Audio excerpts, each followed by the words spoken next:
Okay, so welcome. Today our poem is going to be Tintern Abbey, otherwise known as Lines Written a Few Miles Above Tintern Abbey on Revisiting the Banks of the Wye During a Tour, July 13th, 1798. It's a pretty long title. We'll just call it Tintern Abbey as it's more commonly known. This is by William Wordsworth, and basically a little bit of background, but not too much. 1798, basically the French Revolution is over. It was a massive failure. About 5 years earlier, Wordsworth was at this physical place on the banks of the Wye River in England. He was there by himself, wandering through nature on a little trip. And he was very excited about the French Revolution and optimistic and inspired by the precepts and the ideas that the French Revolution was being founded on: fraternity, liberty, things like that, equality. So this is kind of a looking back on nature 5 years later as a new person. And I also think, and don't quote me on this, but I think that he was here as a boy as well. And he's visiting now with his sister, a very dear friend of his, close. They were very close. And he's visiting the Wye at this time, kind of revisiting the past, if you will. So I don't think, actually, you know what, the more I think about it, I don't think he was here as a kid, but he was here 5 years ago. So let's read the poem, and we'll talk about it. It's a great poem. 5 years have passed, 5 summers, with the length of 5 long winters, and again I hear these waters rolling from their mountain springs with a sweet inland murmur. Once again do I behold these steep and lofty cliffs, which on a wild, secluded scene impress thoughts of more deep seclusion, and connect the landscape with the quiet of the sky.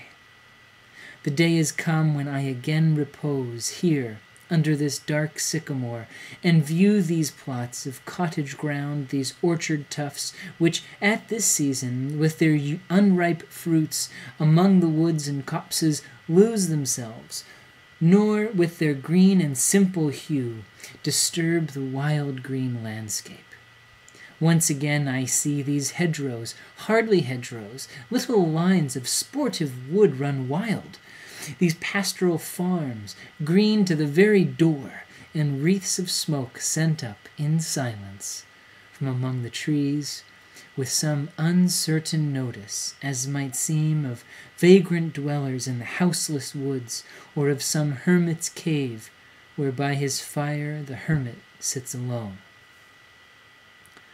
Though absent long, these forms of beauty have not been to me, as is a landscape to a blind man's eye, but oft in lonely rooms and mid the din of towns and cities I have owed to them, in hours of weariness, sensations sweet, felt in the blood and felt along the heart, and passing even into my purer mind with tranquil restoration. Feelings, too, of unremembered pleasure, such perhaps as may have had no trivial influence on that best portion of a good man's life. His little, nameless, unremembered acts of kindness and of love. Nor less, I trust, to them I may have owed another gift, of aspect more sublime, that blessed mood in which the burthen of the mystery, in which the heavy and the weary weight of all this unintelligible world is lightened. That serene and blessed mood in which the affections gently lead us on, until the breath of this corporeal frame and even the motion of our human blood almost suspended, and we are laid asleep in body and become a living soul, while with an eye made quiet by the power of harmony and the deep power of joy, we see into the life of things. If this be but a vain belief, yet, oh, how oft in darkness and amid the many shapes of joyless daylight, when the fretful stir unprofitable and the fever of the world have hung upon the beatings of my heart. How often, Spirit, have I turned to thee, O sylvan why, thou wanderer through the wood, how often has my spirit turned to thee. And now, with gleams of half-extinguished thought, with many recognitions dim and faint and somewhat of a sad perplexity, the picture of the mind revives again, while here I stand, not only with the sense of present pleasure, but with pleasing thoughts that in this moment there is life and food for future years. And so I dare to hope, though changed, no doubt, from what I was when first I came among these hills, when like a roe I bounded over the mountains, by the sides of the deep rivers and the lonely streams, wherever nature led, more like a man flying than from something that he dreads, than one who sought the thing he loved. For nature then, the coarser pleasures of my boyish days, and their glad animal movements all gone by, to me was all in all. I cannot paint what then I was. The sounding cataract haunted me like a passion. The tall rock, the mountain, and the deep and gloomy wood, their colors and their forms were then to me an appetite, a feeling and a love that had no need of a remoter charm, by thought supplied or any interest unborrowed from the eye. That time is past, and all its aching joys are now no more, and all its dizzy raptures. Not for this faint I, nor mourn, nor murmur. Other gifts have followed. For such loss I would believe abundant recompense. For I have learned to look on nature, not as in the hour of thoughtless youth, but hearing sometimes the still, sad music of humanity, nor harsh nor grating, though of ample power to chasten and subdue. And I have felt a presence that disturbs me with the joy of elevated thoughts, a sense sublime of something far more deeply interfused, whose dwelling is the light of setting suns, and the round ocean, and the living air, and the blue sky, and in the mind of man, a motion and a spirit that impels all thinking things, all objects of all thought, and rolls through all things. Therefore am I still a lover of the meadows and the woods and mountains, and of all that we behold from this green earth, of all the mighty world of eye and ear, both what they half create and what perceive. Well pleased to recognize in nature and the language of the sense the anchor of my purest thoughts, the nurse, the guide, the guardian of my heart and soul, of all my moral being.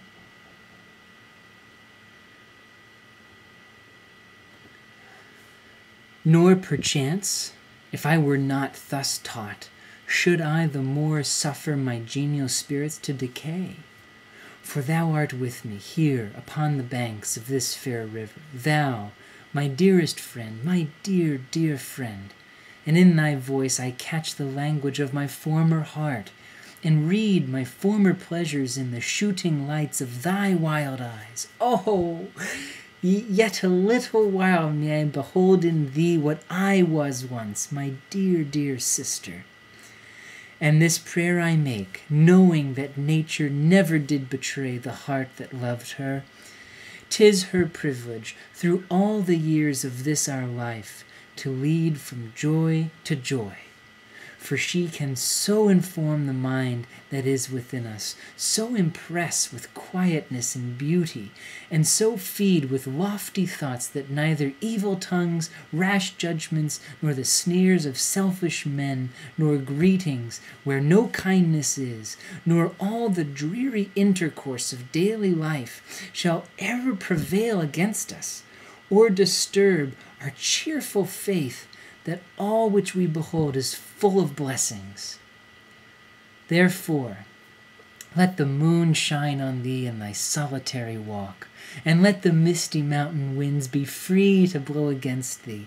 And in after years, when these wild ecstasies shall be matured in a sober pleasure, when thy mind shall be a mansion for all lovely forms, thy memory be as a dwelling place for all sweet sounds and harmonies, oh then, if solitude or fear or pain or grief should be thy portion, with what healing thoughts of tender joy wilt thou remember me and these my exhortations?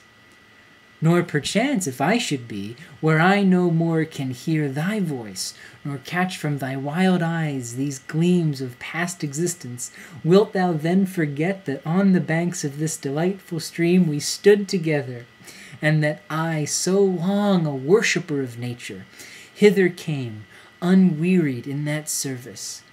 Rather say with warmer love, oh, with far deeper zeal of holier love. Nor wilt thou then forget that after many wanderings, many years of absence, these steep woods and lofty cliffs, and this green pastoral landscape were to me more dear, both for themselves and for thy sake. Well, isn't that a poem? Okay, so there's the few of the footnotes there. You can see that. And that is something of a poem. So, whew. It's great to read that again. Let me just pause the video for a second.